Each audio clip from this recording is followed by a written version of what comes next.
All right, so we thought we'd try a different segment for this month's newsletter. It's gonna be story time with Serge. So as a realtor, we have a lot of unusual situations. At least I get way more unusual stuff than I did when I worked in an office, and so I've accumulated a lot of good stories over the years. So this is one of them. Hopefully you find it interesting. So this took place a few years ago. I was selling a home. I'm gonna keep the location and the people kind of vague so I don't identify anybody. But so I had this listing, and again, this is, I don't know, probably 4 or 5 years ago at this point. So the market wasn't like crazy like it is now in COVID. Things were taking a little longer to sell. So we put this house on the market, actually sold fairly quickly. But within about 2 weeks of it being on the market, we got a conditional offer, accepted it, conditional sale. Buyer did their inspection, their financing and whatnot. And a week later removed the conditions, right? So fairly quick sale, house is sold, everybody's happy. About 2 weeks after the sale had gone firm, I get a call from my seller, and she's kind of like in a panic, and she says, oh my God, I went to put on this pearl necklace and these pearl earrings that I have. I was gonna wear them to work today, and they're missing, right? They were in my closet, in a box. Someone who came through the house when we were on the market must have stolen them.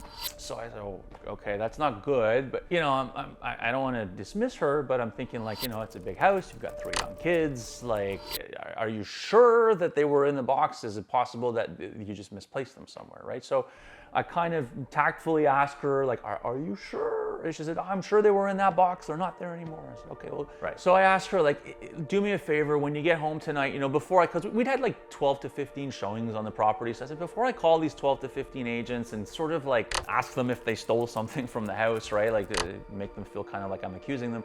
Do me a favor, when you get home tonight, go through the house again, like look everywhere, look in, all of your handbags, like ask your kids, ask your husband if maybe they moved them, if they know where they are. And then if you don't find them, then we'll talk. So she goes, okay, no problem, I'll do that. So she gets home, calls me later that night. She's like, I turned the home upside down. I looked in all the kids' toy bins. I looked in all my bags. I looked everywhere. I can't find the necklace, the pearl necklace and the pearl earrings. They're gone. They were stolen. Someone who came through the house stole them. So again, I'm like, are you has anybody else, like the house sold 2 weeks ago, you're only finding out now that they're gone. Is there a chance that someone else between now and then could have come through the house and stolen them? Is the only person that's come in our house since the sale is our cleaning lady, and we've had her for like 15 years. She basically raised my kids. She definitely didn't steal them. So I said, okay, you're sure? And then so the husband gets on the phone, and he says, Serge, listen, you don't know this about my wife, but I can tell you right now, she basically has a photographic memory. She knows where every single thing in the house is placed. If I ask her right now about a shirt she has, she can tell me which hanger in the closet it's on, what's next to it, what's over it, what's above it. So if she says that the pearl necklace and the pearl earrings were in that banker's box that was in the closet, then that's where they were. And if they're not there anymore, then it means someone took them. So I said, okay, fair enough. I'm gonna make some phone calls. So the next day, I'm like, okay, I set aside, pretty much my whole day. I was like, I gotta call these like 12 to 15 agents. And my goal was, of course, like no one's gonna be like, yeah, I stole them, you got me, so I was like, I gotta call these people, and I have to try to find a way if it was them, or it's the agent or their clients, right? So I have to kind of find a way to communicate to them that, I gotta find a way to scare them, right? I gotta try to scare them so that hopefully if someone did take it, whether it's the agent or their client, they're gonna, fess up or whatever. So what I decided, as it turns out, my clients were fairly well, connected family when it came to like law enforcement. They had a family member who was like a big time criminal defense attorney, had a lot of connections, and they had another family member who was a detective with Ottawa Police. Right, so I said, okay, I'm gonna use this to my advantage. So I called every single agent that showed the property, and I kind of said, look, hey, I'm sorry to call you about this, but I need to ask you, when you showed my listing on such and such address a few weeks ago, like, who was the client you were with? Like, how well do you know that client? And everybody, I know them really well. I've been working with them for years, blah, blah, blah. And I said, okay, well, the reason I'm calling is because we've had some jewelry go missing from the house, and we're pretty certain that it was stolen during a showing. So, are you sure that it wasn't your client? I didn't want to accuse any agents, ask them, was it you? So I was like, so you sure it wasn't your client? Couldn't have been your client. And of course, everybody, no, not my client. My client would never do that. My clients this house was in a fairly expensive neighborhood too at the time. So like, the people that were going to see it were, usually like kind of well off. They were like, oh, they're a director in the government, they're this or that. So everybody said, oh, my clients, no, they've got great jobs. They don't need to steal jewelry, blah, blah, blah. And so the second part of my conversation with each agent was like, okay, great, thank you for confirming. I'm happy to hear that your client's a good, honest person. Just letting you know though, that my clients have family. One of their family members is a detective with OPP, and another family member is like a criminal defense attorney. So, and they're taking this very seriously. That jewelry had sentimental value. It was very expensive. So we've already got OPP coming to the house to check the banker's box that the jewelry was stored in for fingerprints.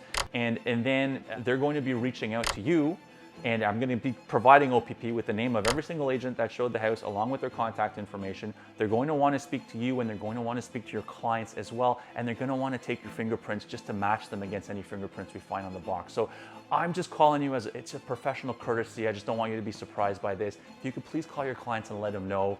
Again, I know you didn't do it, but just wanted to make sure you were aware. So I called every single person. They're okay, no problem, no problem, no problem. So I spend the whole day making these calls, trying to be friendly but threatening at the same time. We're either never going to find these pearls, or I'm going to get a call and they're going to be like, yeah, I found them. They were in like the bottom of my handbag that was in the backseat of my car or something. And I'm going to be like, oh my God, So the next day, this was the Friday where I called all these agents. The next day, Saturday, it's the day that comes after Friday, I'm driving to some appointment and I get a call from my seller clients. I'm like, oh great, they're gonna yell at me again about these missing pearls.